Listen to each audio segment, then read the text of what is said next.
दोस्तों अगर बात की जाए इंसानी कंकाल की तो सबसे पहले आपके दिमाग में वही स्ट्रक्चर आएगा जो आपने रियल में देखा होगा या फिर किसी फोटो में देखा होगा।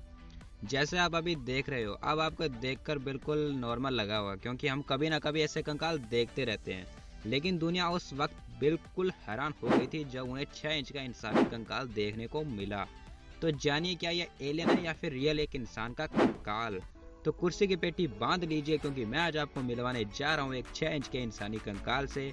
और अगर आपने मेरा चैनल अभी तक सब्सक्राइब नहीं किया है तो कर लीजिए ताकि मेरे चैनल का आने वाला कोई भी एपिसोड आपसे छूटे ना और आप सबसे पहले देख सकें। दोस्तों मानव शरीर के एक आंख में 12 लाख फाइबर होते हैं और अगर जीवन भर पलक झपकाने का जो वक्त है उसे जोड़ा जाए तो इंसान अपनी जिंदगी का कम से कम 1.5 साल तो अंधेरे में ही गुजार देते हैं, जो कि सुनने के बाद बड़ा अमेजिंग लगता है। और मानव शरीर की आंतों में इतने बैक्टीरिया होते हैं कि अगर उन्हें निकाला जाए तो एक कॉफी का मग भरा जा सकता है। और मनुष्य जब बोलता है तो उस समय वह 72 तरह की अलग अलग मांसपेशियों का प्रयोग करता है। दोस्तों क्या आपको पता है कि विमान में पायलट कुल्हाड़ी क्यों रखता है? क्योंकि कुल्हाड़ी को विमान के कॉकपिट में इसलिए रखा जाता है कि अगर कभी विमान में आग लग जाए या कॉकपिट में शॉर्ट सर्किट की वजह से धुआं भर जाए तो ऐसी दशा में विमान का गेट ऑटोमेटिक लॉक हो जाता है और उस लॉक गेट को तोड़ने के लिए पायलट कुल्हाड़ी का उपयोग करता है। ऐसे में हर विमान में उड़ान भरने से पहले उसका पायलट कॉकपिट में कुल्हाड़ी जरूर रखता है। दोस्तों आपने साइनाइड के बारे में तो सुना ही होगा, जिसे बेहद ही खतरनाक जहर माना जाता है। इसी की तरह एक और जहर खतरनाक है जिसे पोलोनियम 210 कहा जाता है। वैसे इस जहर के बारे में बहुत कम लोगों को ही पता है। शायद आपको अगर पता है तो बहुत अच्छी बात है, अगर नहीं पता है तो जान लीजिए। माना जाता है कि इसका सिर्फ 1 ग्राम हजारों लोगों की मौत की नींद में सुला सकता है। तो चलिए आपको भी इसकी पूरी कहानी बता ही देता हूँ कि पोलोनियम 210 क्या है और इसकी खोज किसने की। दरअसल पोलोनियम 210 एक रेडियो एक्टिव तत्व है जिससे निकलने वाला रेडिएशन इंसानी शरीर के अंदर के अंगों के साथ साथ डीएनए और इम्यून सिस्टम को बहुत तेजी से बर्बाद कर सकता है। और अगर इसकी वजह से किसी इंसान की मौत भी हो गई है तो उस मरे हुए शरीर में इस जहर की मौजूदगी का पता लगाना बेहद ही मुश्किल काम है। पोलोनियम 210 की खोज मशहूर फिजिकल स्कूल और केमिस्ट मैरी क्यूरी ने इन 1898 में की थी। वैसे पोलोनियम का नाम पहले रेडियम एफ रखा गया था लेकिन बाद में इसे बदल दिया गया। वैज्ञानिकों के मुताबिक पोलोनियम 210 अगर नमक के एक छोटे कण जितना भी इंसान के शरीर में चला जाए तो उसकी पल भर में मौत हो सकती है। इसे पहचानना भी बिल्कुल मुश्किल है क्योंकि अगर इसे खाने में मिला दिया जाए तो इसके स्वाद का भी पता नहीं चल पाता।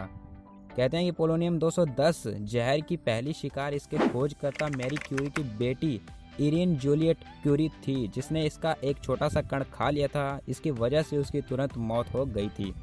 इसके अलावा भी एक और प्रूफ मैं आपको बता देता हूँ। इजराइल देश के सबसे बड़े दुश्मन माने जाने वाले फिलिस्तीनी नेता यासीर अराफात की मौत भी इसी जहर की वजह से हुई थी। और हाँ, इसकी जांच के लिए उनके शव को दफनाने के कई साल बाद कब्रिस्तान से निकाला भी गया था, यानी कि उस समय तो उनकी हड्डियों का ओनली स्ट्रक्चर ही बचा था। और फिर भी उस पर रिसर्च की गई और बाद में स्विट्जरलैंड के वैज्ञानिकों ने यह दावा किया कि उनके शव के अवशेषों में रेडियोधर्मी पोलोनियम 210 मिला था।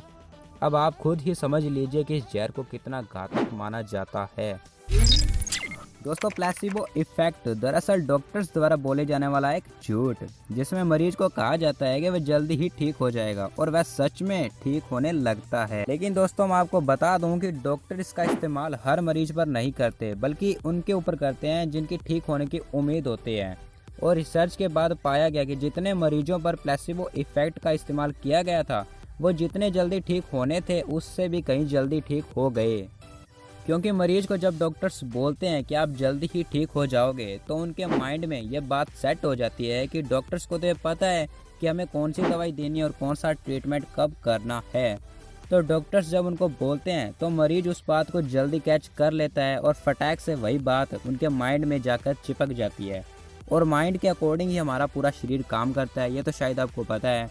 तो मरीज को लगता है कि अब वो जल्दी ही ठीक हो जाएगा, तो उसके बाद उनके शरीर की रिकवरी भी धीरे धीरे बढ़ने लगती है और वह जल्दी ही ठीक हो जाता है। दोस्तों 6 इंच का इंसानी कंकाल जिसका आपको थोड़ी देर से इंतजार था, वो इंतजार भी अब आपका खत्म हुआ क्योंकि मैं अब आपको उसी के बारे में बताने जा रहा हूँ। दुनिया के सबसे छोटे आकार के कंकाल ने सबको हैरानी में डाल दिया है। 6 इंच का इंसानी कंकाल चिली के अटाकामा मरुस्थल में मिला था।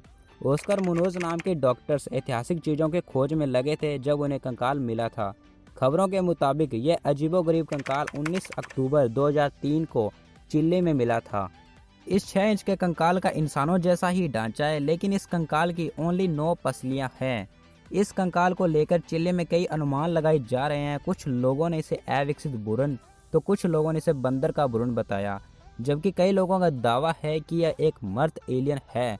बीते 13 सालों से स्टैनफोर्ड में वैज्ञानिक इस कंकाल की गुत्थी सुलझाने में लगे हुए हैं, लेकिन हो सकता है कि इसका आने वाले फ्यूचर में पता लगा लिया जाए कि ये एलियन है या फिर रियल इंसान का कंकाल।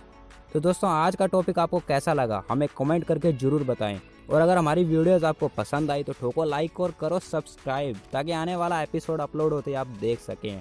तो मिलते हैं नेक्स्ट एपिसोड में, इतने के लिए जय हिंद, जय भारत।